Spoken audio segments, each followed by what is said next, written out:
You're on. Okay, well, welcome back to our second part of our city council meeting. Today is July 6, 2020. It's approximately 5:47 p.m. This is our special city council meeting, and the first item on the agenda is going to be the conflict of interest statement. This is where I'll ask if any member of the city council, city manager, or city staff has any conflict of interest on any item on the agenda. None? None. Okay, seeing none. And before we get to the resolution, earlier at our council meeting, Jennifer was reading a letter that was received by the Office of the State Auditor. So I'm going to ask if she can read it one more time, because several people lost power right as she's reading this letter. It's amazing. So if she could go ahead and read that again, and then we'll go with the resolution, please. Jennifer, are you still there? Yes.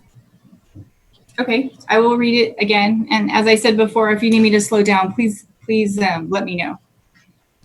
This letter was sent from the McHargue firm. It's addressed to me, the city attorney, and it was received on May 28th, 2020. And it reads, "Dear Ms. Vega Brown, we were engaged by the city of Las Cruces to conduct a fraud examination and investigation into transactions and events related to the Las Cruces Convention and Visitors Bureau. Our contract with the city, dated June 6, 2019, was provided to the Office of the State Auditor on June 20th, 2019. Our initial field work in July of 2019, the scope of our agreement was expanded to include reconstruction of income and spending related to the Friends of Visit Las Cruces, the Las Cruces Country Music Festival, events held at the Las Cruces Plaza and the Rio Grande Theater. This investigation into the Convention and Visitors Bureau, Friends of Visit Las Cruces, and associated events included the fiscal years ending June 30th, 2016, June 30th, 2017, June 30th, 2018, and June 30th, 2019. At the request of the city, we met with representatives of the Office of the State Auditor on August 9th, 2019, to discuss our initial findings and the expansion of the scope of our agreement. Also, at the request of the city, we met with the Office of the Attorney General on August 8th, 2019, to discuss our initial findings and expanded scope of investigation. We were contracted to conduct the reconstruction on August 27th, 2019. Additional field work was performed in Las Cruces in October 2019. During our field work in July and October, we conducted dozens of interviews. We also requested and received documents during the course of the investigation, conducting analysis as we received documents. In all, we were provided with over 51 gigabytes of electronic data, representing well over 3 million pages of documentation. The final documents responsive to our ongoing requests were provided on March 12th, 2020. A draft of our report was provided to the Office of the State Auditor on March 19th, 2020. The final report was issued on May 28th, 2020, solely to the Office of the State Auditor, at the request of the City of Las Cruces and with the approval of the Office of the State Auditor, for direct referral to the appropriate law enforcement agency by the Office of the State Auditor. The report issued on May 28th, 2020, to the Office of the State Auditor is the final report of our engagement. However, this remains an open investigation with the Office of the State Auditor and any law enforcement agency that receives the report. Our report, issued to the Office of the State Auditor, should be considered confidential until released by appropriate authorities.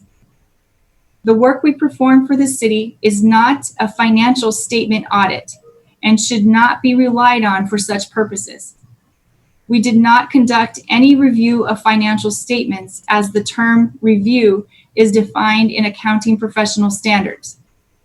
We offer no assurance, as that term is defined in accounting professional standards, as to any financial reporting of the City of Las Cruces in general. This engagement was performed under the Association of International Certified Professional Accountants Standards for Consulting Services, number 1, and or its statement on standards for forensic services, number 1. We appreciate the opportunity to assist you with this matter. Please do not hesitate to contact us if you have any questions or if we can be of additional assistance in this matter. And it is signed Janet McHargue, Ann Lane, and Beth Moore of the McHargue firm. Okay, thank you, Jennifer, and thank you again for reading it again. You're welcome. Yeah, it was a pretty bad windstorms going on here. I don't know if Mayor? Yes, Councilor Bencomo? Mayor Pro Tem just texted me. She says she's in the waiting room. She called in. Oh, Adrian, can you let her in? Yes, thank you. Okay, great. Thank you, Councilor Bencomo. Okay, so now we're going to go to Resolution 21-008. Move to approve. Second, Bencomo. Motion made by Councilor Vasquez, second by Councilor Bencomo. And David, who's going to be doing this? Mayor, that's going to be me. Okay. Mr. Maestas is going to work the PowerPoint presentation because he duly acknowledges my limitations as far as technology goes. Okay, all right.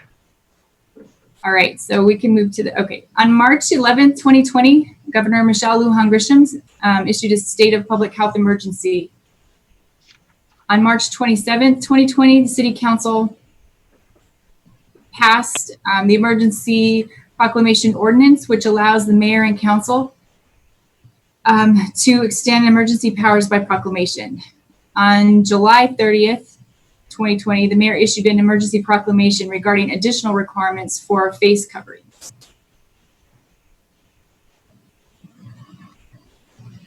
Pursuant to, I'm sorry, I'm trying to move my section here. Okay. Pursuant to the Las Cruces Municipal Code Section 9-38C, the proclamation from July 3rd will expire today. The proposed resolution extends the emergency proclamation pursuant to Section 938C, and the extension runs concurrent with the New Mexico Governor's Executive Order. These are your council options. Please, I stand for questions. Thanks, Jennifer. So, as you know, I can't discuss with council as to why I did this. I did let Mayor Pro Tem Gondara know, and I'm sure you all know that cases in the county were rising. In fact, I have some bad news to tell you that today I just received word that we had 85 new cases in the county. We are #1 in the state. Bernalillo had 60, and I think the second highest after us was 18 in San Juan County and 17 in Lee County. Well, that's quite a bit in Lee County. But 85, okay? And so basically recognizing what, and I know Mayor, Councilor Abeta-Stuvey wanted to have a full-blown face covering ordinance, and we shied away from that. And I felt that this was a compromise by, instead of having our police officers having to go and after each individual, it seemed like it would be better, especially if codes could go after businesses, and like for example, you just don't let the customers in if they're not wearing a mask, and I felt that this was the best method to approach this. And I do have some letters and comments that I'd like to read, if I may, and then I'll go to comments from council. Okay. Mr. Mayor, could we please have the outline of what the proclamation says? Or red. Forgot it. I don't have it here. Yes, okay, hold on.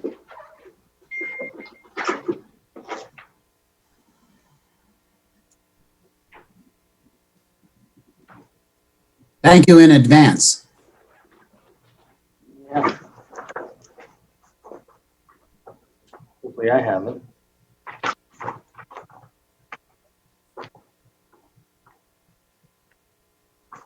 Well, okay, let me get it, hold on. Mayor, if you'd like, I can share my screen. Oh, great, thanks, David. I had it just a minute. I don't know what the heck I did with it. It's taken me a few minutes to pull it up, but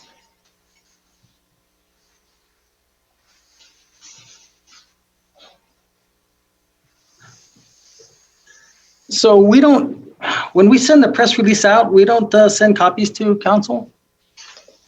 No, Hmm. no, It's on. no. I got it. Oh, thank goodness. Okay, good.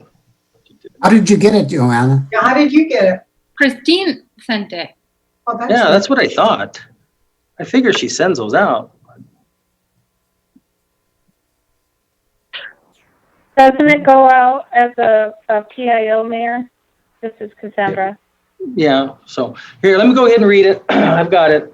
Mayor, oh, never mind. I was just gonna let David know that I have it coming up too if he can get it. But sorry, this is David Meyesis. Thank you. Mhm. So did when it come you- up? No. No. All right, so let me just go ahead and read this here. It says, whereas pursuant to Las Cruces Municipal Code, oh, there you go.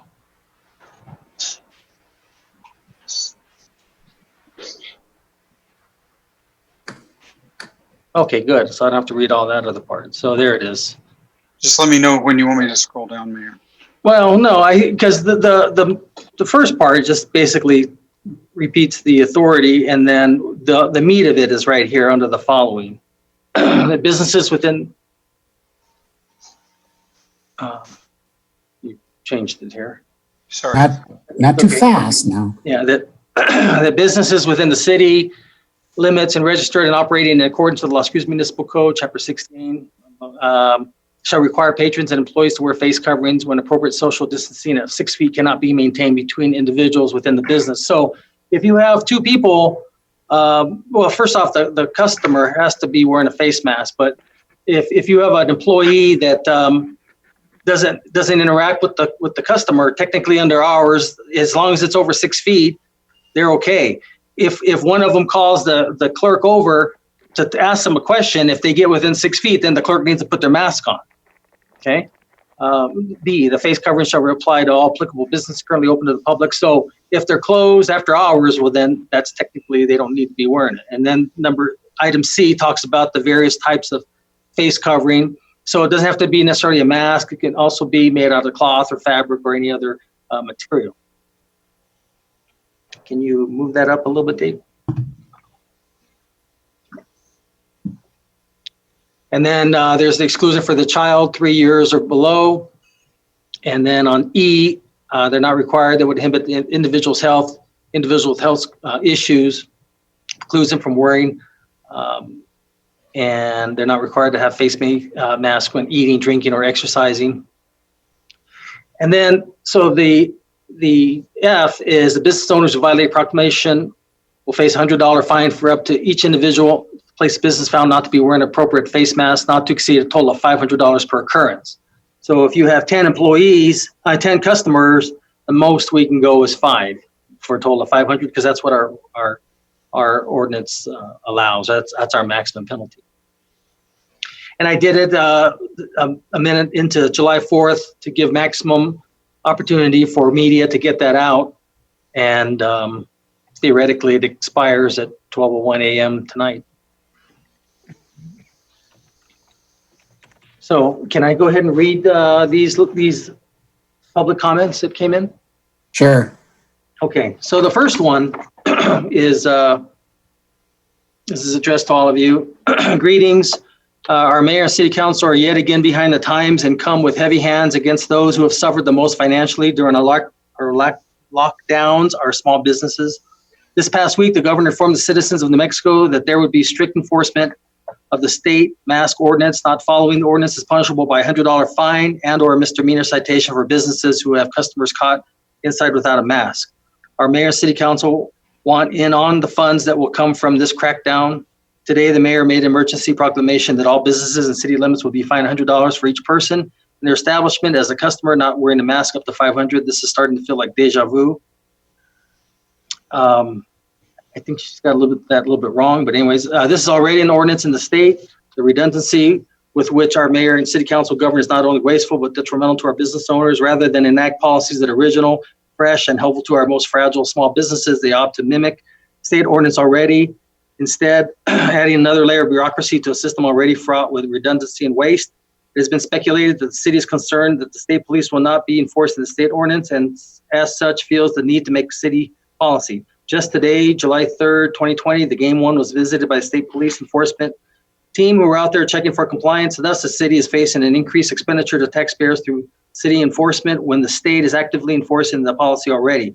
It's simply more waste in a time when there's already very little funding to go around. Each time the mayor and council seek to simply play copycat with the state, it's our small business owners who suffer. Instead of answering to one government entity, now they must answer to two.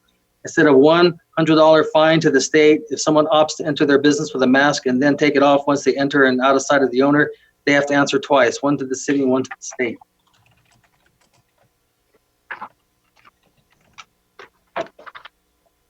In addition, how will this new law be enforced? Is the city asking the police to respond and issue the citation? Our police force is greatly diminished, both in staff and in spirit. We put their health at risk by asking them to respond to these calls. We also take them away from calls for help regarding property crime, violent crime, and other more urgent matters. If it isn't the police, who will respond? Who will be there? And how will the guilt of the business owner be proven? There are more questions than answers when it comes to enforcement. Why is that? We argue that it is because, yet again, the city has piggybacked on the state's edicts in an attempt to remain relevant in their own city. We ask, though, this petition that they stop. Please allow the state ordinance to stand and be enforced by proper authorities. Do not add another layer of enforcement when one is enough. Do not add further burden to those already heavily burdened. Do not subject our small business owners to even more hoops to jump through. They have been through enough as it is. Please lead your city. Please find ways to assist small businesses through these troubled waters. Please enact policies that will strengthen our economy, and I will support the lifeblood of our community, small business owners. Advocate for us. We need you, and you are failing us at every turn. This petition has close to 1,000 names of interested parties and stakeholders in Las Cruces. We ask that you consider our request. We went through this once before with the last emergency proclamation, received over 2,600 names that were submitted to you, but this petition was never acknowledged by your body. We ask that you please consider this petition and do what's right for the city of Las Cruces. And so you may have gotten an email, but basically this is what the petition kind of looks like. I don't know if you guys can see. Yeah, we can see it. So it just has a name. There's no signatures. Interestingly, there was one that stood out, Udell V. Hill. So I texted Udell and I asked Udell, I said, did you, just out of curiosity, I mean, he's free to do whatever. And he said, absolutely not. I didn't sign it. And so he goes, wow, not me. I hope to learn who did this. Thank you. So I just showed him on a page where his name was, because I noticed some other names that I knew hadn't, well, anyway, so that's that. We got another one. I'm not saying that all these aren't right. I'm just saying Udell name popped out. I've got another one here from Jeff Howie to be read in the record of special meeting, July 6, 2020, regarding mayor's extension of his face mask emergency declaration. To the mayor and city council to be read at the meeting, regular special, July 6, 2020. Number one, sir, you do not have the authority under city charter, laws of this state of New Mexico and city of Las Cruces to declare penalties for not wearing a mask, do you? If so, for the record, please cite the law that you use for such authority. So I received this from I received it from the governor's office regarding the attorney general. And there's attorney general written to Governor Lujan Grisham. Says this letter memorializes recent conversations between our offices regarding enforcement of the most recent public health orders, particularly with respect to the newly instituted face coverings mandate. As has been discussed, our office has analyzed the issue and agrees that the orders have the full force of law and are enforceable by state and local law enforcement. As you are aware, the issue of the validity of the public health orders and their constitutionality has been litigated in federal court and in the New Mexico state courts, including the New Mexico Supreme Court. These courts have consistently found that the New Mexico legislature has given you, meaning the governor, and the secretary of the Department of Health, broad authority to issue public health orders and emergency responses to the COVID-19 pandemic, see NMSA 1978, Section 24-1-3, and Section 12-10A-1 to -19. This includes the most recently issued orders that mandate public health measures to prevent the spread of the disease, including now the issuance of a face covering mandate. Further, we have discussed the enforceability of the public health orders and how both state and local law enforcement can enforce the orders pursuant to Section 24-1-21. Any person violating any of the provisions of any order adopted pursuant to the provisions of the public health order is guilty of a petty misdemeanor and shall be punished by a fine not to exceed $100 or imprisonment in the county jail for a definite term not to exceed 6 months or both. Such fine imprisonment is the discretion of the court. Since the face covering mandate is promulgated pursuant to this section, among other provisions of law, any certified law enforcement officer of the state of New Mexico may enforce the failure to comply with this provision. The legislature has made it clear that violation of a public health order promulgated pursuant to the Public Health Act is criminally sanctionable, and we encourage public health officials and all law enforcement to work in unison to protect the public health and safety. Thank you for your leadership in this very difficult time, and please do not hesitate to call my office for any additional clarification of this matter. Respectfully, Hector Balderas, Attorney General.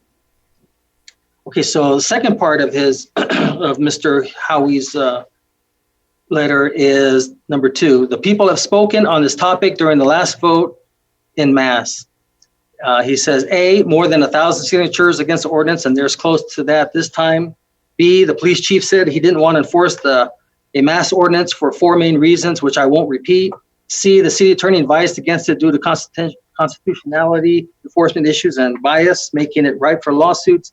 D, recently a lieutenant in the LCPD told me over the phone last week that they are shorthanded. Remember the police chief saying that, and that they don't want added risk of exposure. E, the counselors don't want fines and jail time enforced. And F, in addition, the U.S. Constitution doesn't lose force at limiting government during this emergency. On May 20th, 2020, 4 justices of the Texas Supreme Court just fired a shot across the bow of government officials continuing draconian COVID-19 restrictions in Texas. And a concurrent opinion, Justices Blacklock, Guzman, Boyd, and Devine reminded everyone that the Constitution is not suspended when the government declares a state of disaster. As more becomes known about the threat and less restrictive, more targeted ways to respond to it, the opinion continues. Burdens on constitutional liberties may not survive judicial scrutiny. This opinion was a message. The Constitution still applies, and the courts will enforce it. Such a message should be unnecessary. At the height of the Civil War, the U.S. Supreme Court sternly rejected even minor alterations to criminal procedure to accommodate the crisis, noting that the Constitution applies at all times and under all circumstances, and that no doctrine involving pernicious consequences was ever intended by the wit of man. Then any of its provisions can be suspended during any of the great exigencies of government.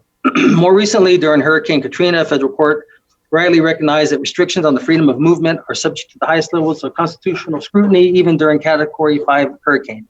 Yet our governor has declared illegally at 14-day quarantine for out-of-state travel. Quarantine assumes that you are sick, and you, sir, are declaring someone can't enter a business without a mask for any reason, which is not true. I never said that. They can enter. It's just that business can get fined.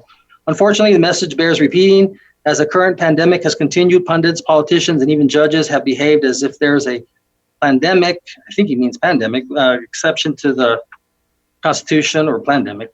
Public health has been used as an excuse to justify the closure of all non-essential businesses in counties where there hasn't been a single reported case of COVID-19. Closures of churches, restrictions on leaving the home, and even the arrest and jailing of hairdressers. Supporters of this unlimited pandemic authority point to language from the United States Supreme Court 1905 decision in Jacobson versus Massachusetts, which held that state and local governments have broad constitutional authority to adopt rational public health measures like vaccinations. And then he lists a website for us to look at. And then he said he also attached our oath of office. He reminded us that we swore under oath to support the Constitution of the United States, and which hasn't lost its power to limit you and the City Council of Las Cruces. I'm also attaching a citation of a business in Santa Fe over the weekend where someone without a mask in a business was assumed of being infected, guilty without being tested. What happened to presumed innocence before being guilty? What happened to freedom? So what part of tyranny and despotism are you willing to stoop to now? Making up laws? Done. Finding business owners for not allowing mask owners in their stores? Done. Who made the business owner the enforcer of a non-law or any law? You, done. You, sir, have yet again overstepped your legal boundaries of your job description. You are officially conspiring in writing and in public to violate the rights of every resident of Las Cruces. It's a federal crime to do so under Title 18, Section 242, deprivation of rights under color of law.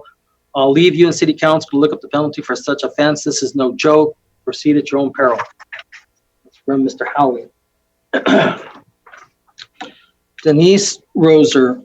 Mr. Mayor, I copied the following letter from a friend, but I hope that you will take the time to actually read it, not just send back a copied and pasted response. But first, my opinion, for what it's worth, the citizens of New Mexico are tired of the threats, fines, and flat-out tyranny that we're being subjected to by the governor and yourself. In relation to today's new rules you're looking at passing, I'm very much against fining businesses and or individuals for not abiding by the mask ordinance. If any of you will take the time to look at the actual data, not whatever MLG's office is trying to pass off as data that supports crippling our state's economy, you would see that this virus follows the same curve as other viruses as far as death toll is concerned. Look at the death rate, not the contraction rate, the death rate. None of the data supports lockdowns, masks, gloves, etc. Simply doesn't. Social distance, yes. Common sense, yes. If you're sick, stay home, yes. But healthy citizens should not have to be forced to wear a mask and stay home. Healthy children should not have to pick whether they would rather wear a mask to school or take online classes. Our rights as citizens of the United States are being infringed upon substantially. Can't go to church, but you can protest. Can't go to the park to enjoy it, but you can march in the street. Stay home to save lives, but wear a man. If you don't stay home, there's no logic, no reason. You will see that these tyrannical measures that are being put into place are going to have far more negative repercussions than the virus itself, economically, mentally, physically damaging repercussions. Have you looked at the suicide rate? You plan on looking at the suicide rate in 6 months or a year or so when people can't get back on their feet and opt out? The homicide rate, the theft. Have you looked into the mental health issues rearing its pretty head because of lockdown, anxiety, masks, lack of physically seeing family and friends? The way this virus and now BLM has been politicized is disgusting and borders on illegal. And quite frankly, using citizens as pawn and snitches in political agendas is outright disgraceful. It would do you good to err on the side of freedom, as this small town Arizona mayor puts it with utmost sincerity, Denise Roser. Let's see here. This one here is from Sarah Smith. Dear Mayor and City Council, as registered Democrat in Las Cruces, I urge you to please not approve the recent mask emergency resolution proclamation extension. I have serious concerns about these new mask mandates, in particular for children and for people who have medical issues with wearing masks. The New Mexico Public Health Order states, quote, unless a healthcare provider instructs otherwise, all individuals shall wear a mask or multi-layer cloth face covering in public settings except when eating, drinking, or exercising, end quote. However, the governor does not mention this in her briefings, and it does not seem to be widely known given that people with legitimate health issues are being denied entry and service at grocery stores, restaurants, and retail stores in Las Cruces. Mask and young children. Although your mask resolution exempts children under 3 from wearing masks, that is not enough. It is noteworthy that in some European countries which have reopened schools, masks are only required in children over the age of 10. This is because young children who are wearing masks will tend to touch their faces more, which negates any positive benefits of mask wearing. Furthermore, there is now evidence that young children do not actually transmit COVID very well. Over 20 European countries have reopened schools and have seen no spike in COVID cases. People who have health issues preventing mask wearing are currently being discriminated against in Las Cruces. Grocery stores, restaurants, and retail stores such as Albertsons, Subway, Starbucks, Hobby Lobby, and Target. People are being denied entry and service based on the fact that they cannot wear masks. This is not an isolated issue, but is actually a widespread problem. There have not been any scientific studies looking at health effects of mask wearing by general public or children. The scientific studies about negative health consequences of mask wearing are generally isolated to healthcare workers and pregnant women.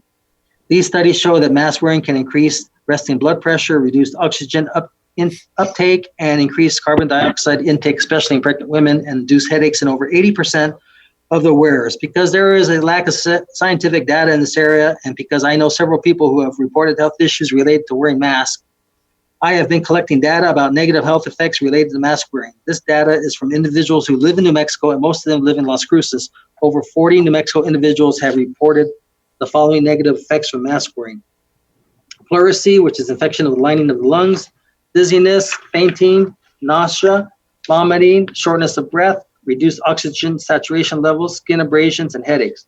Please see the full chart of this data at the bottom of this email. Particularly important to note that many of the people who have reported these negative effects do not have any pre-existing lung conditions, and these negative effects are occurring across the age spectrum.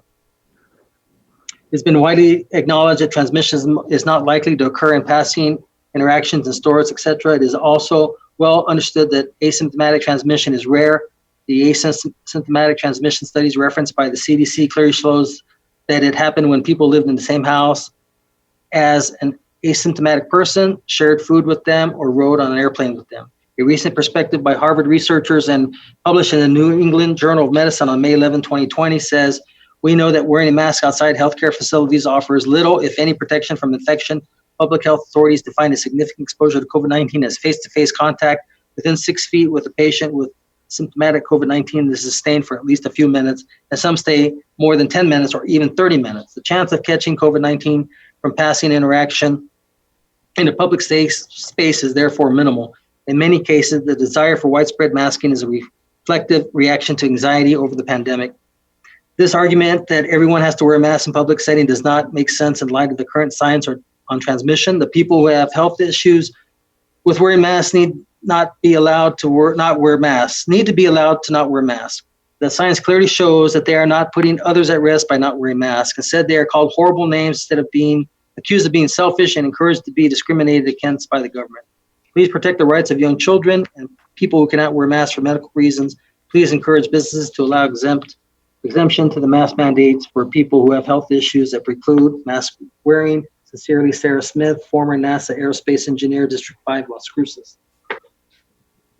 This one here is from Will and Rebecca McCleary. It says, "Dear Mayor and Council, we are writing to express great concern regarding the proposed fines on business owners whose patrons are not wearing masks. We feel this is an overreach on your part and waste of resources. As leaders of the city, should not be trying to find ways to help businesses who have already borne the brunt of the shutdowns, the new regulations, and the restrictions, instead of adding another layer of hoops for them to jump through. The law enforcement of our city are already diminished in staff and in spirit. This puts them at further risk to their health and welfare, as well as taking them away from calls that they are needed to ensure safety of this community. Further, if not police, who will respond to the mask issue? How will guilt be proven? These questions and more remain unanswered. Please follow the state ordinance. I think she meant the state ordinance to stand and do not overstep in this way. The citizens of the city depend on you to lead us, find ways to help small business, and enact policies that strengthen our communities. We implore you to do your job that you're elected to. The McCleary family." It's from Lisa Dalton, Mayor and City Council. So now your downward trend of COVID-19.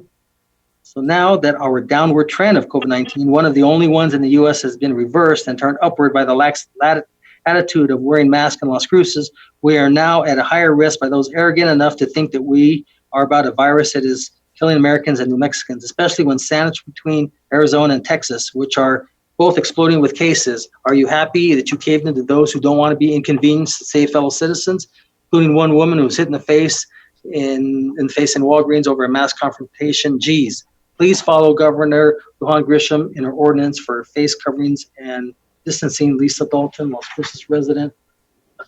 This one here is from Peter Goodman. And this was actually addressed to Udell. Wow, he's been retired for a month now, and he still gets some mail here. So Udell, given the situation, I'm not sure precisely who to ask, but I wish to know sooner rather than later what the Las Cruces Police Department's official position is on the enforcement of the mandatory mask wearing rule. The governor appears to believe cities can and will enforce it. I received the impression from Chief Gallagher at public meetings that LCPD sees it otherwise.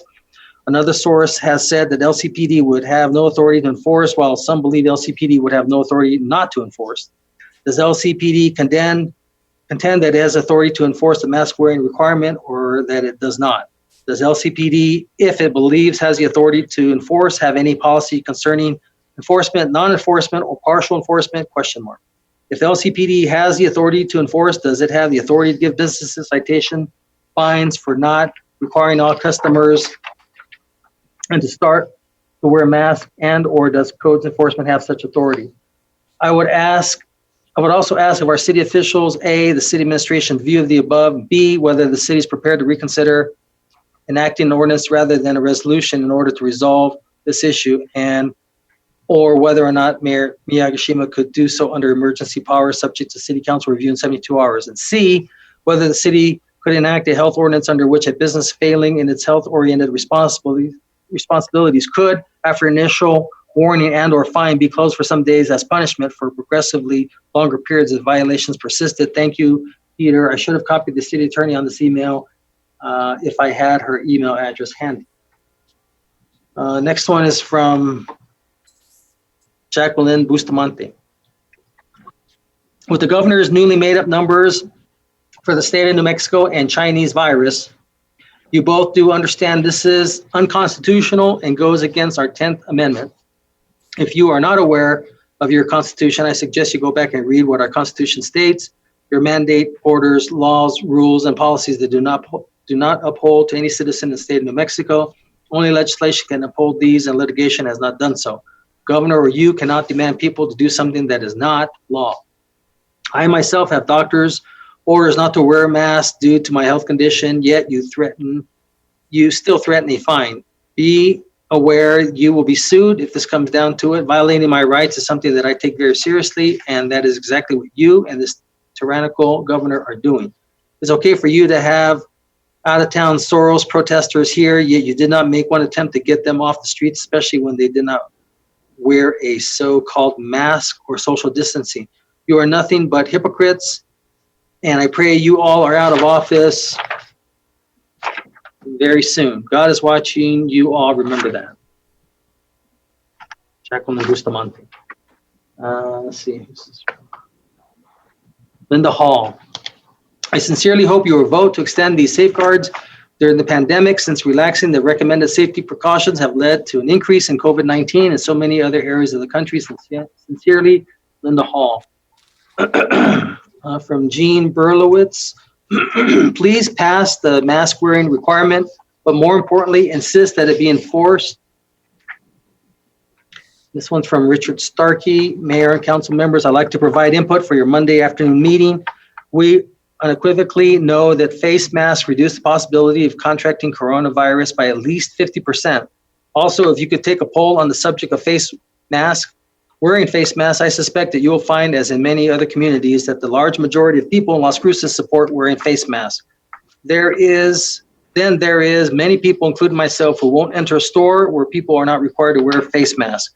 I don't want to take a chance on contracting the virus, but since I won't go into a store where face masks are not worn by all, that store is going to lose a sale. Less sales means less people working. So I don't understand the problem with this. It should be a no-brainer. This is a great city. Let's keep it that way. Please make mask wearing anywhere in public or public stores mandatory permanently or until the pandemic passes. It really doesn't matter whether or not you put a fine on it or not. Just make sure that it's mandatory. Thank you for your time and consideration, Richard Starkey.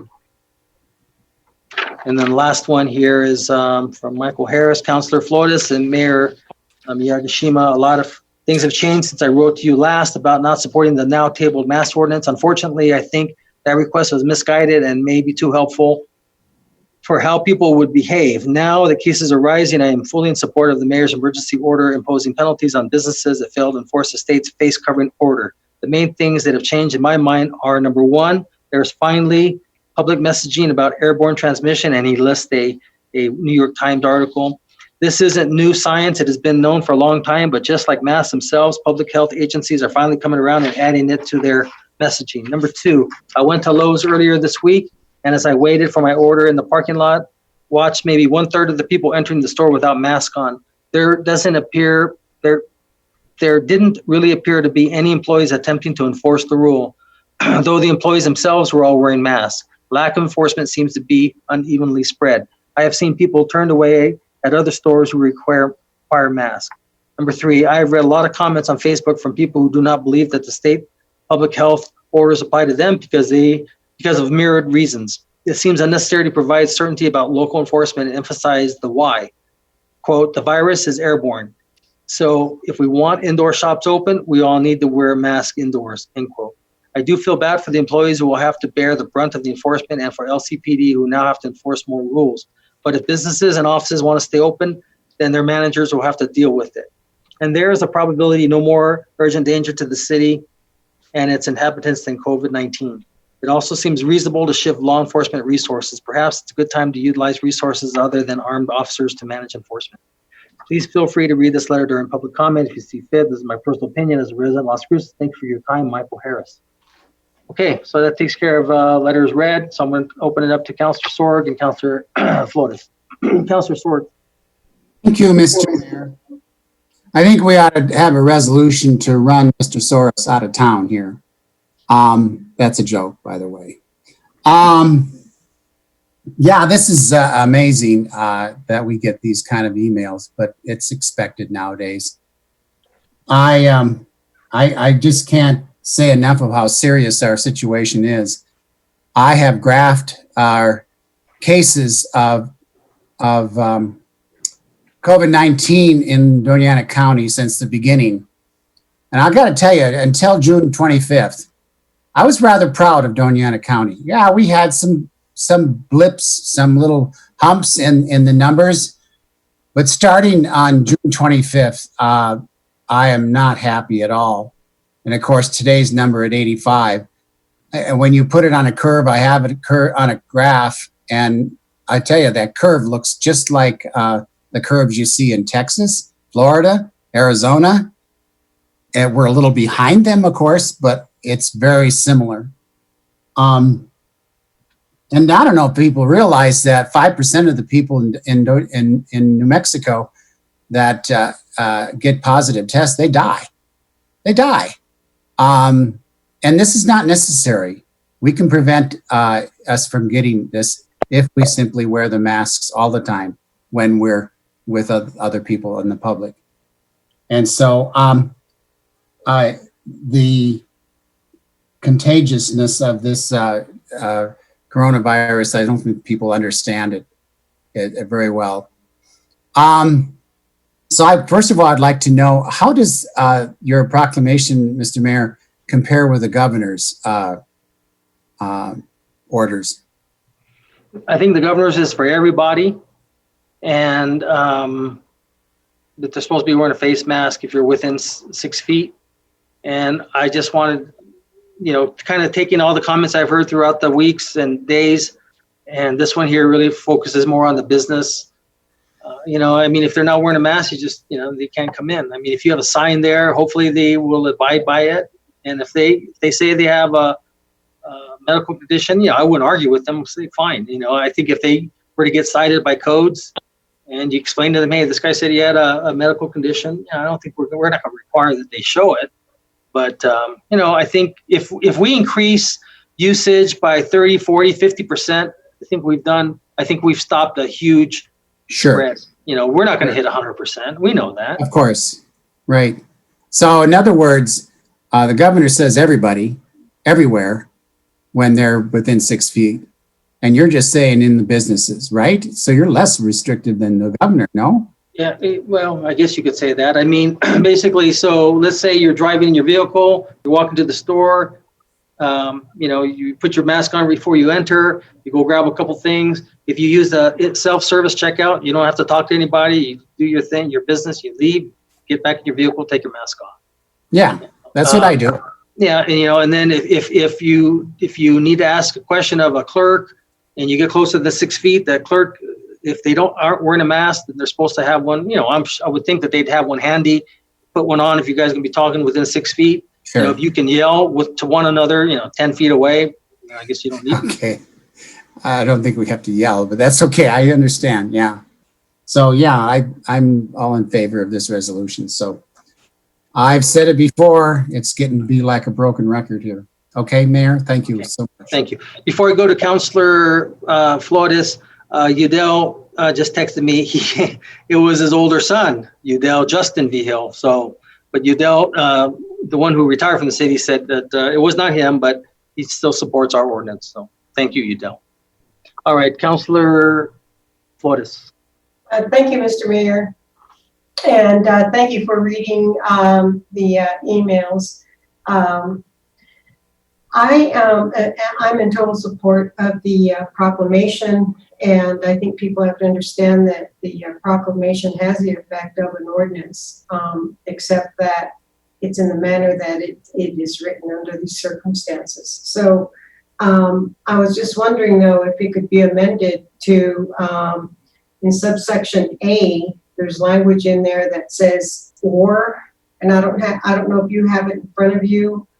I just took a note of it as you read it. I think David Dallahan or David Maestas provided the text, or do you have it in front of you? In subsection A, Correct. as an apple? Yes, A and apple. Where it says the businesses within the city? Correct. Go on. Okay. It reads, oh, there it is. So thank you, David, Mr. Maestas. Where it says, shall require patrons and employees to wear face coverings when appropriate. Social distancing of 6 feet cannot be maintained between individuals within the business. And I think that, I saw that as an or, but actually there's no or language in there. But it pretty much says, if you're going to be within 6 feet, but when you're in a store, on my experience, my limited experience these last 4 or 5 months now, invariably you're turning a corner and there's someone coming, and heaven forbid I should sneeze or that person should sneeze, but sometimes it just isn't possible to be 6 feet, that there could be 6 feet social distancing. So I would like that to. I would like to amend it to say that,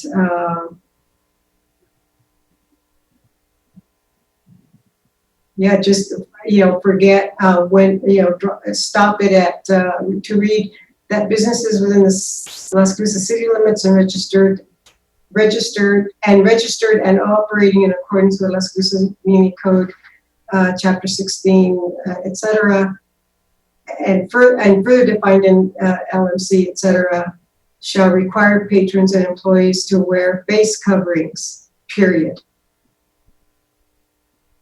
Councilor, the reason why I did the 6 feet.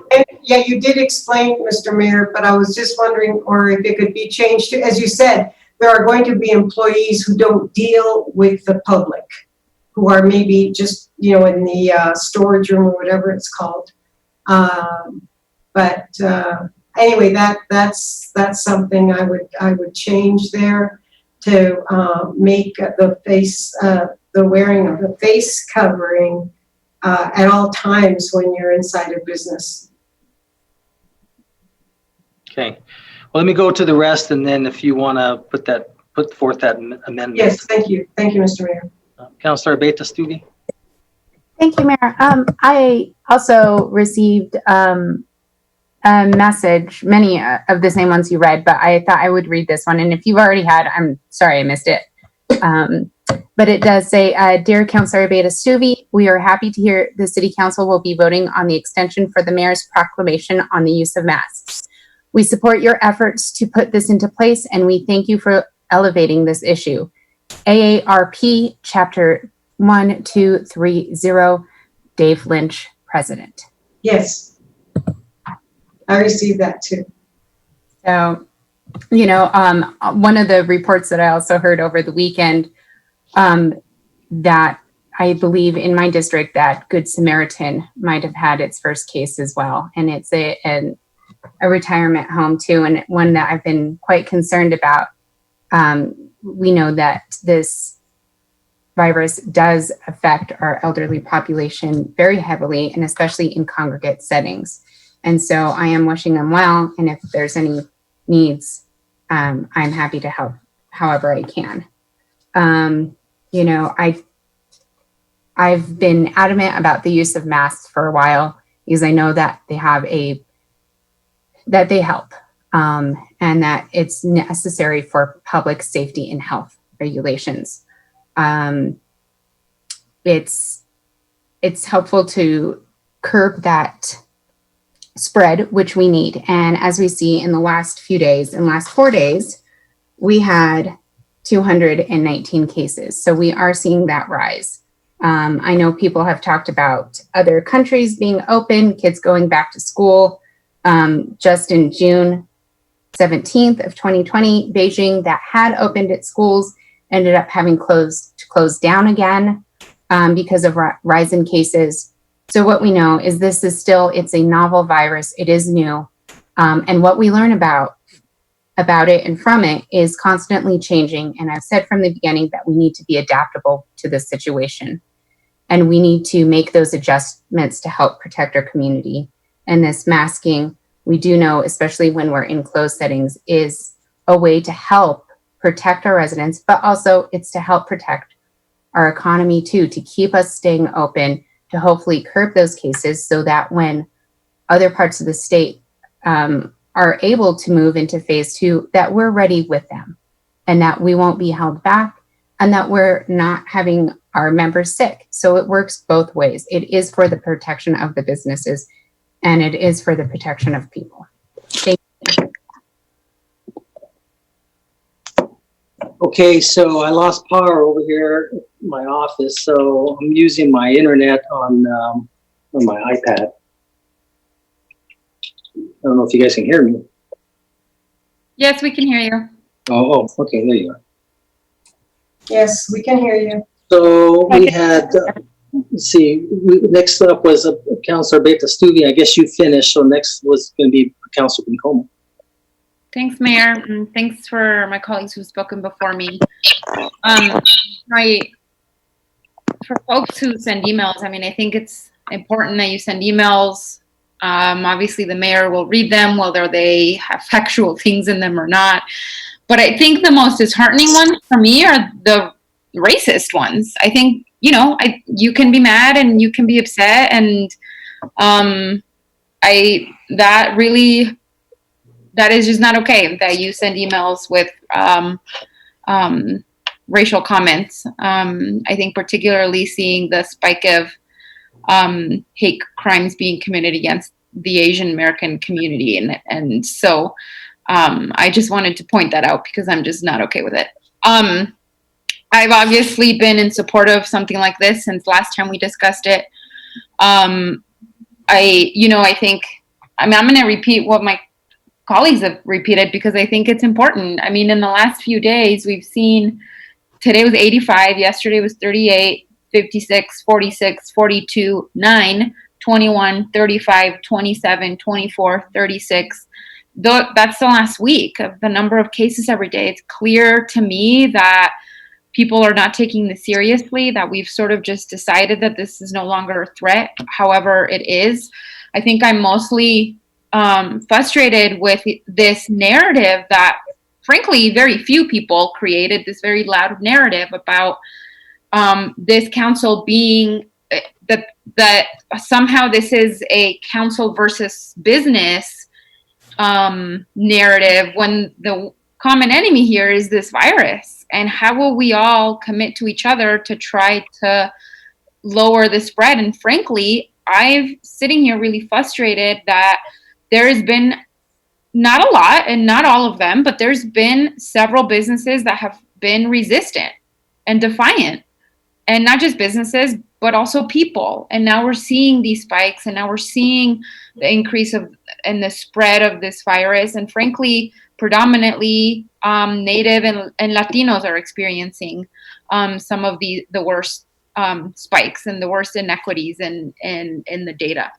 And so I just think it's unfair to say that, you know, that said we're hitting at the feet of small businesses, which, you know, everything we've done has been frankly with small business at the forefront. And but now we're here, and you know, I think there's a lot of folks who are saying, like, I guess the simple solution here is, well, then don't allow people who aren't wearing masks to come in your business, and then you won't be fined. I think it's not super hard. Although, Mr. Mayor, I think for me, is this then in addition to the governors? Because I think the governor's recent order said there would be fines for individuals. Yeah, this is an addition. So, I mean, if the state police, because there's only about 20 state police officers in the city, if that many. But I don't know. I still think, I don't know. I'm starting to hear there's a lot of them, not all of them, but I'm hearing good results. A lot of businesses that they walk in now that have masks on, they just don't want to take that chance, and I think it's a little bit easier to focus on one or two business owners and as opposed to all these individuals. I mean, I have definitely gotten complaints and some emails from people who've said, I walked into my eye doctor and they refused. They said they didn't have to wear a mask, and so none of them did. The doctor, the receptionist, and that is just not okay. I've heard of working people who are telling their bosses or supervisors, I feel sick, I don't want to come in, and are being told to come in anyway. So, we talk about the backbone of our community, businesses. Frankly, I think it's workers. Workers are also the backbone of our communities. What are we doing to protect the people on the front lines, those that are essential, that frankly are probably not getting hazard pay, probably don't have health insurance? To me, I mean, this is the same conversation we've been having since March. And so I think I really think it should be both. I think it should definitely be a fine for those businesses that refuse to take care of their workers and their customers and frankly their neighbors. But some of the folks who are the individuals who are also refusing. Yeah, well, that's where the state come in and like for example, call centers. That's something there that we've always had some concerns with, and Chief Gallagher, Chief Chavez, they always have their people out there, and they usually get that thing resolved. So, I mean, I think when you really get right down to it, the city's not looking to necessarily fine them. They want to educate them and such, but I'm sure there's going to come a time where that might have to be necessary. I mean, this isn't forever. This is, we've got a real challenge in front of us here. I mean, and the more that we take care of each other, the less time we'll have to be in this. And so, we also have to, we just voted in a regular council meeting to, on a grant to the police department to help educate and enforce the public health order. So, I think that it's clearly, the strategy moving forward. It's the thing we have to do to protect each other. And so I just want to make clear that this what we're about to vote on doesn't mean then that the governor's orders are no longer in place in Las Cruces, that individuals can still be fined, and that and people should be aware of that. Yeah. No, go ahead. It just fills any gaps if there are any gaps.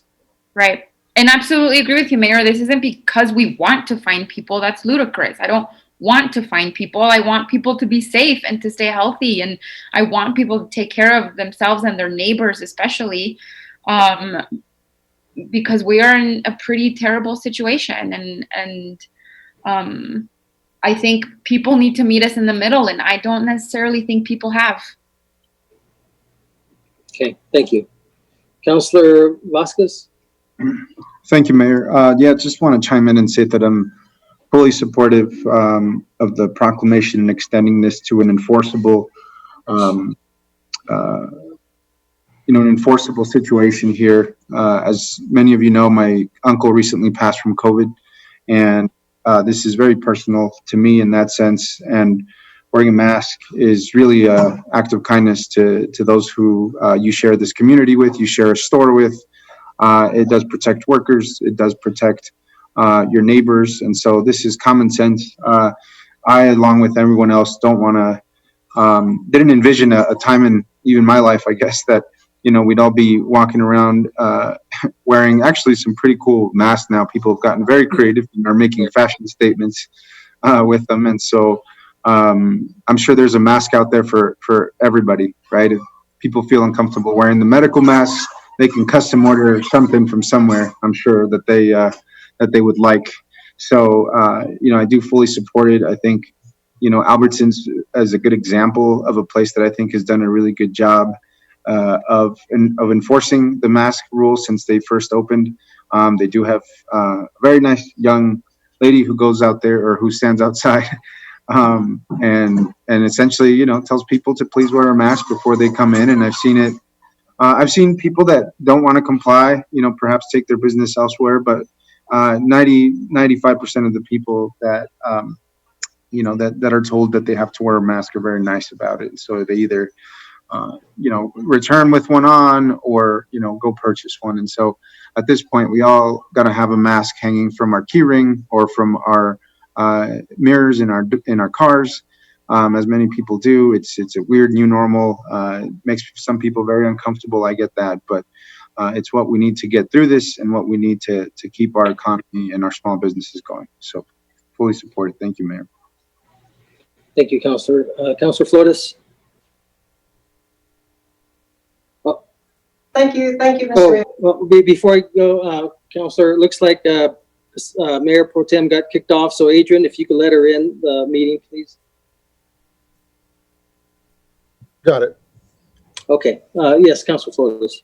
Thank you, Mr. Mayor. And I agree with the comments that my colleagues have made. And but as far as the two, the state and the local, our municipal proclamation, which acts more like an ordinance in these times, it just gives the local police the authority to enforce it. My understanding was that the state was the enforcing power, i.e. the police the state police were the only ones that could enforce it. So now that we have, it's not exactly a mirror ordinance or proclamation, but very similar. So now there are two avenues because I know based on an email that I received, I think I forwarded to you, Mr. Mayor, from Patrick Gillespie, who said that he had been at the he'd seen the proclamation, and he had been at Walmart over the weekend, the one on Rinconada, and they said they're not going to enforce anything, that they don't have to, words to that effect. So there was some confusion as to the overlap, but it just means that there's two governmental agencies that can now, or excuse me, entities that can now enforce the wearing of masks. So that's, I want to say, and I too am quite distressed at some of the emails that came along earlier when we were thinking of doing the criminal statute or the criminal ordinance, and a lot of people say we're not babies, we're not here to be told what to do, and I think it really saddens me that people just miss the bigger picture and miss what we're all about. We are in this together, and we're all in it together. And so I don't understand that view. They don't understand our views or my views. So that's the way that it goes. But thank you very much, Mr. Mayor. I'm glad you did it. And kudos to you for doing it. Thank you.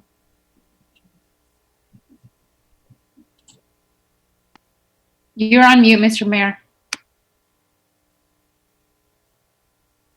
Sorry about that. So I got a hold of, depending on the outcome of today's meeting, I got a hold of the person in charge of government relations for Walmart. And like I said, depending on how this goes, we'll be sending him an email. And keep in mind, they may not, I've read comments where $500 a day is nothing to Walmart, but the governor's thing, I think, is a lot more, either 1,000 or 5,000 if they don't want to comply. But I know this guy pretty good. I'll ask him to please, do their best to have to do this. Have there been any other reports on other Walmarts besides the one in Rinconada? Or are you talking about? I was talking about that one. That's the only one. Okay. Thank you, Mr. Mayor. I think any other comments? Oh, Councilor Vasquez, did you have another comment? No. No, Mayor, sorry about that. Okay. Councilor Mayor, if I may? Is this Mayor Pro Tem? Yes. Yes. Oh, good. You're back. Okay. I've been on the phone, got kicked off, so I apologize. I'm definitely for a mask ordinance or to renew this emergency proclamation. I'm really disappointed that our numbers continue to increase. And for me, it's really, really simple. If we want to open up and we want our kids to go to school and learn and flourish, we got to do this. And I just don't see why people have become so combative, like I'm trying to take their rights away. This isn't about this. It's about trying to maintain some safety so that we can continue to open up. And so, Mayor, I know that I heard Councilor Flores wanting to make some amendments, and I'd like to add my own on 1A. And do you want me to read those to you, or how would you want me to proceed with that? Yeah, what was your amendment going to be? Yeah, and I'll read it. A businesses within the Las Cruces city limits and registered and operating in accordance with Las Cruces Municipal Code, LCMC, Chapter 16, and further defined in LCMC Section 15-96 shall require patrons and employees to wear face coverings, omitting starting when to businesses and adding in public settings. That's the first one. The second one is on E, face coverings are not required when, omitting starting wearing through with their employer, and adding businesses may not allow a person who is without a face covering to enter the premises except where the person is in possession of a written exemption from a healthcare provider, period. Can we go ahead and let's see if Jennifer is on the line and see what she might have to say about these. Jennifer, did you want to comment on those, and did you want Mayor Pro Tem to repeat those? Mayor and Council, can you hear me? Yes. No, I don't need you to repeat them. I think that under our emergency proclamation ordinance section 9-37, it does allow the mayor to declare such a emergency and to have these specific restrictions. And because the city council is voting on it, I think that you would be, I'm rereading, you would be well aligned with the ordinance to add that provision. So let me clarify this, Jennifer. So are you saying that if, let's just use hypothetical here, if I'm not supportive of these amendments, can these still be added on? Mayor and Council, I don't think so. I don't believe that that's the way that the ordinance is drafted. It's not contemplated in that manner. It's contemplated that an initial state of emergency will be declared, and then the council will approve the extension of that. Yeah. So it has to be kind of how I did it 72 hours ago. Kind of almost intact. If now if I was to want to do this, then I'd have to do another one that adds these other restrictions in there. Yes, to be as clean as possible. Yes, that is the best way to do it. Yes, and then, okay, that's what I thought. And Council, Mayor Pro Tem Gondara, I understand where you're coming from, and I really feel what I don't want to do is I don't want to do like a bait and switch, like this is what I discuss, and then next thing you know, this, because this takes it to a different level. Although I support what you're saying, granted, under the governor's mandate directive, that's supposed to be the case, and I would prefer that we just do this particular the way it sits, and let's monitor these numbers, and this is a pretty good, I think, a pretty good reach, and if they continue to rise. If I have to call a special session of the city council, and let's do this, what you're talking about. But I really think that the big ask is people going in and out of stores and businesses. I understand, Mayor, and I will move forward without him. I agree that this is a good reach. I just thought it was going to be, it would make it cleaner. Frankly, I'm not going to assume what these numbers are from, what the contact tracing indicates, but some of this is people gathering.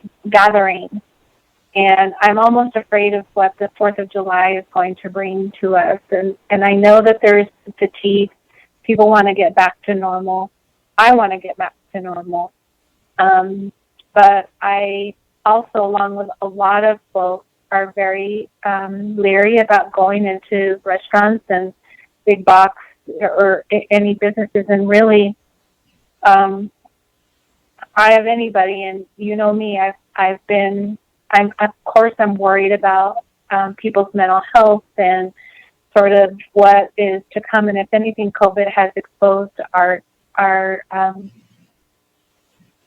exposed things that we need, that I've been talking about for some time, about our people of color not having the kind of access that they need to many different services, to include behavioral health.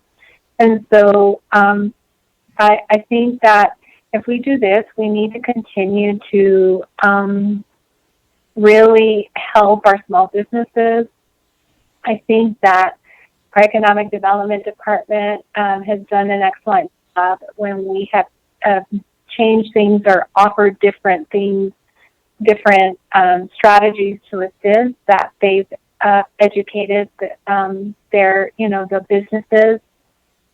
And we need to use that as a basis, right, to continue to educate, letting them know specifically about this emergency proclamation and the extension, giving copies of signs that they can use to post easily, and continuing the dialogue between our small businesses so that we can, help them, but also people like ensuring that our people, our workers, like Councilor Bencomo mentioned, that these workers that have been working since day one, they are also the backbone of our community. I agree wholeheartedly, and we need to make every effort to assist them in this process. So I think we need to enter into maybe phase 2 or phase 3 of our robust educational campaign, like insisting that people not gather. That's super important. That they're adhering to the social distancing measures, washing hands, the places that they can go for assistance. That to me is also important as we continue to consider extending this. And I feel very strongly about that. So thank you, Mayor. No, I agree with you. Jennifer, isn't the, that's still in place, the large gatherings, that isn't that prohibited? Mayor and Council, yes, I believe it is. Yeah, okay. Thought so. It is, Mayor, but people are forgetting. I mean, everybody's fatigued. They want to go back to normal. But I think these spikes are and I don't want to assume, but I think it's important to get our Department of Health partners in to really talk about what they're finding, so that we then turn around and answer via a robust educational campaign of what we're seeing. No, I hear you, Mayor Pro Tem. That's why I wanted to do the business, because it's a lot easier to focus on a handful of business owner or managers or whomever, as opposed to who knows how many customers are in there. It just, I hear what you're saying. It's going to be a challenge. I understand. We have Counselor Flores. Did you have a comment, or did you forget to put your hand down? No, I do have a comment. Thank you, Mr. Mayor. As far as the proclamation goes, with our approval today, it'll have a shelf life of 14 days. Is that correct? No, it'll shelf life of till about 5 more hours. No, the current one. No, right, the one that I did on Friday? The one that went into effect at Saturday. midnight. Yeah. Yeah, shelf life of 5 more hours. If you don't. Yeah, this one. But I'm saying if we vote to extend it, excuse me. I'm sorry. The extension has, Attorney Vega Brown, maybe you can enlighten me or remind me. It has a shelf life of 14 days? Or? Mayor and Council, our original proclamation did have a shelf life. However, when you passed the second, I'll have to verify with Christine, the second reauthorizing resolution, you extended it to run concurrently with the governor's orders. Oh, right. Or we can cancel it, right? I mean, we can, right? Yeah. But it doesn't really. Okay, so the only way it could be is when the governor withdraws her order, or if we as a council would decide that we don't need it anymore or whatever. That's correct. Okay, great. Thank you very much. Thanks. Councilor Vasquez? Yes, Mayor, thank you. I just want to chime in and say, I support Councilor Gandara's amendments. I think when we were talking last about this ordinance, and we waited up until now, essentially, to even bring it before council for a vote, our cases have spiked. And I think at that time we were much lower. We were on a downward trend, perhaps. And this is where we're at now. And so I get the idea of coming back if the numbers keep growing. I mean, the numbers are already growing exponentially. So I think if we're going to make those amendments, the time is now. I think the public is expecting a face mask ordinance, right? And I think that that's what we're doing here, or at least a semi-pseudo ordinance through this proclamation. And so I think the time is now, and I think that's why we have the amendment process during these council meetings, and why we have, the whole council to be able to support or not. And I just, out of an abundance of caution, I would say if we're going to do the amendment that Councilor Gandara mentioned, that we should do that now and at least put it up for a vote, because we're in pretty bad shape right now as it is. I'm not sure it's going to get. If it gets worse, we'll have to do other things. It's not just about face masks in public. It's going to be much deeper than that. So I just wanted to say that in case Councilor Gandara wants to, introduce her amendment, just let her know I'd support her. Thank you, Councilor Vasquez. But what I was asking Mayor Pro Tem is that I'm not supportive of it right now. And that this amendment, this renewal, is a renewal of what I had passed almost 72 hours ago. And to change it, and I think Attorney Jennifer Vega Brown says that we can't amend it. I would have to do a new emergency order, and then that gets repassed. And all I was asking Mayor Pro Tem is that let us monitor it here. I mean, this is a pretty good reach. And what I don't want to do is I don't want to do an end run to give the public, and especially the media, this is what we're on the table, and then all of a sudden switch to adding it even more restrictive. That's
Okay, Mayor, we're back.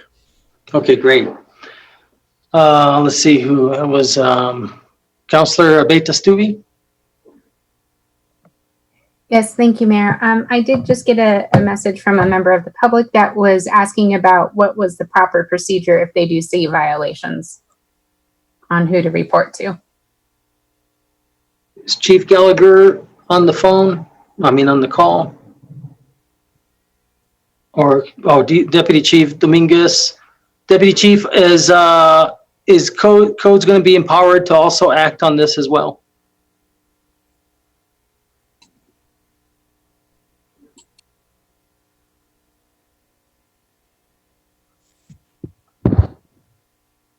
Mayor, this is Deputy Chief Dominguez, LCPD for the record. My apologies, my internet's going in and out, so I catch a little bit here and there. If I'm answering your question correctly, is codes going to be allowed to enforce this? Yes, they will. There's the violation of the public health order, which can be it's a citable offense, so they will be able to cite it as well as officers. Okay. Counselor, was there anything else? Jennifer, I'm sorry, did you have something you want to say, Jennifer Vega Brown? Yes, thank you, Mayor and Council. I just wanted to address what Councilor Vasquez, the question that he asked just previously. There are two things that we have to consider when you make a substantive change to any kind of ordinance. We do have to republish in order to remain compliant with the Open Meetings Act. But I think that more importantly in this instance, when we look at section 9-36 of the Emergency Proclamation Ordinance and 9-37, it really only contemplates once the mayor declares that emergency. And then the extension in 937 is when the mayor declares the emergency. I think when the ordinance was drafted and when you all discussed it and passed it, I don't think anybody really contemplated that an emergency would last this long. I think we thought of short periods of time where that would really require quick action. This is just something that is completely new. And I think as we move forward, because now that we're in this, we can see that there may be some room for adjustment. And we can do that. We can adjust the ordinance as needed, but the way that it's drafted right now doesn't allow for that. Thank you, Jennifer. Councilor Abeta Stuvey, did you finish or did I get to you yet? Thank you, sir. Yes, you did. I was just wanting to make sure I knew the clear process since I was getting a comment from a member of the public on what do they do if they see a violation, who do they call? And so from Deputy Chief Dominguez, it looks like, is it calling codes then would be the proper avenue?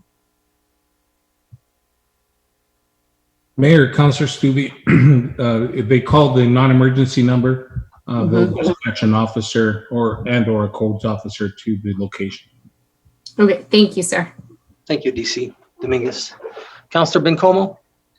Thanks, Mayor. I feel a little like I don't understand this whole, I mean, I get that maybe it's a proclamation and that's why it's different, but this whole idea of not being transparent because we're making amendments. I mean, we make amendments and offer amendments all the time that aren't necessarily posted. I mean, even just the TID, Councilor Sorg, called for an amendment and we didn't have to say, oh, we have to stop it because this wasn't posted for 72 hours for the public to see. So I feel a little like I'm glad that you have the powers to have these proclamations, to do them in a moment of urgency. But I feel somewhat like our hands are being tied a little bit, where we could just vote on potential amendments that you agree with or not, but at least to have that ability, which we do in every other circumstance. Yeah, and as Jennifer mentioned, that's something there that when originally passed the first time, didn't allow for those adjustments. That's something there that we can bring up at another meeting to be able to do just that. But Councilor, this is very substantial change. It goes from just with the business to now any public setting.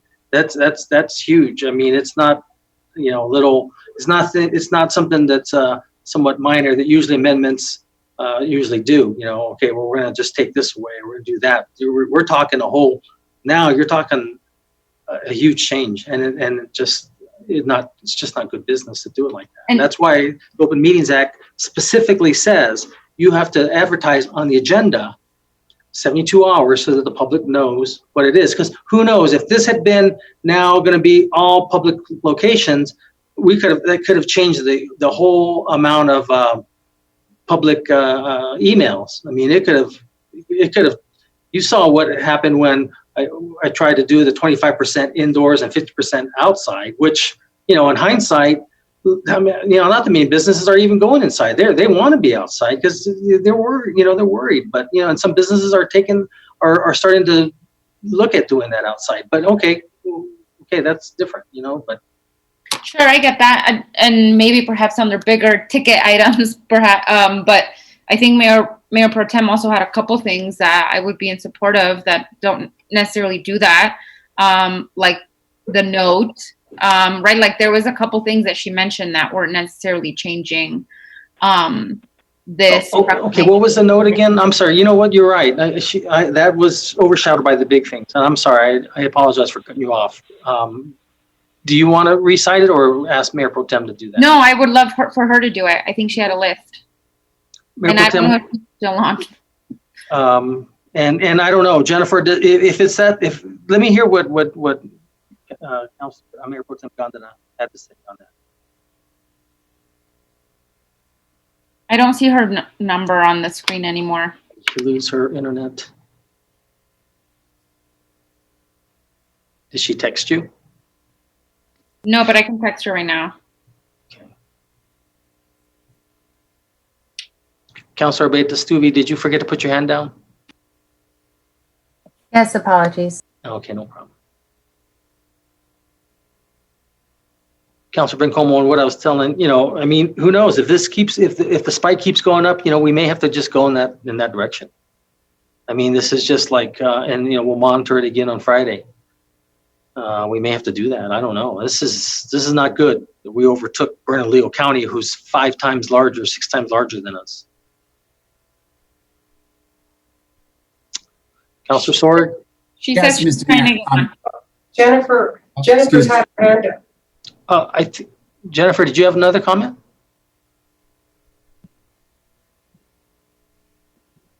No, I apologize. I'll put my hand down. Sorry. Okay. Sorry. I thought so, but I wasn't too sure. Councilor Sword? Yeah, not that I would change my mind at all, but I'd be curious to know where these larger numbers are coming from. Is it really from the city or is it from some other part of the county? But that would be interesting to know, but that doesn't stop me from wanting to support this proclamation resolution. Okay. Did you, Mayor Pro Tem, are you on the phone?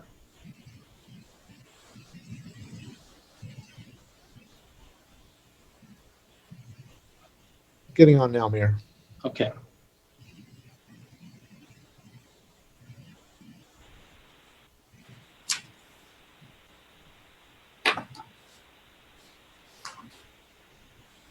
Hi. Can you hear me? Yeah, I can hear you. Okay. I'm sorry, I got kicked off. What am I doing? Am I saying my proposed amendment? No, well, you said something about the health, if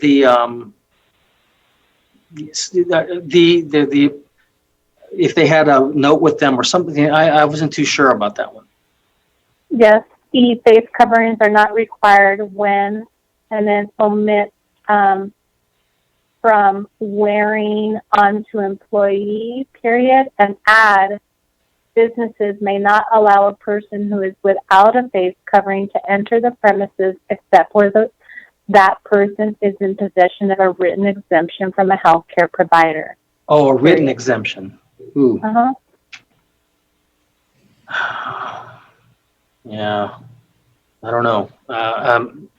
Mayor Pro Tem, I mean, I appreciate you in what you're trying to do. I'm just trying to take it to one a higher level of conforming to face mask. Now to try to, there's some people who, for whatever reason, maybe they were told a long time ago that they, that they get a rash or whatever, they can't wear it.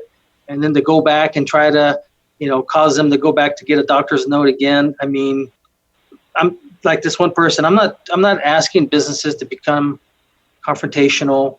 I mean, if someone just said, well, I can't wear it because, I have a medical condition, okay, whatever. If that's what they're going to respond. But I think the majority, we're not going to look for 100%. I would love 100% compliance, but we're not going to get it. But if we can increase it 30, 40% more, that's a lot. I think that's some lives saved right there. That's all I'm looking to do.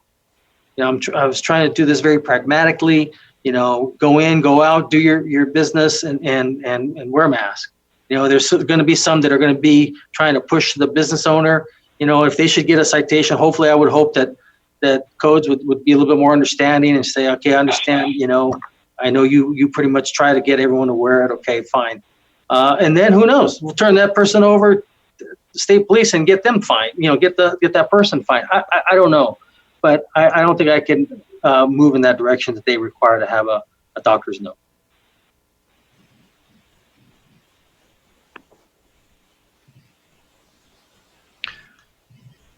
Okay, there's nothing further.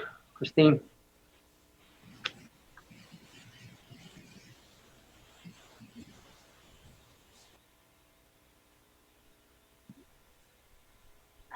Oh, is Christine there? Yes, sorry, I'm here. This is on the motion to approve resolution 21-008. Counselor Beta-Stuvey? Yes. Counselor Vasquez? Yes. Repeat, Vasquez. Yes. We're good. Counselor Bencomo? Yes. Counselor Sorg? Yes. Counselor Flores? Yes. Counselor Gandara? Yes. Mayor? Yes. Okay, thank you, everyone. If there's nothing further, entertain a motion to adjourn. So moved by Flores. Second. Motion made by Councilor Flores, second by Mayor Pro Tem Gondara, that we adjourn. All those in favor signify by saying aye. Aye. Aye. Opposed? We're adjourned at 7:22 p.m. Thank you.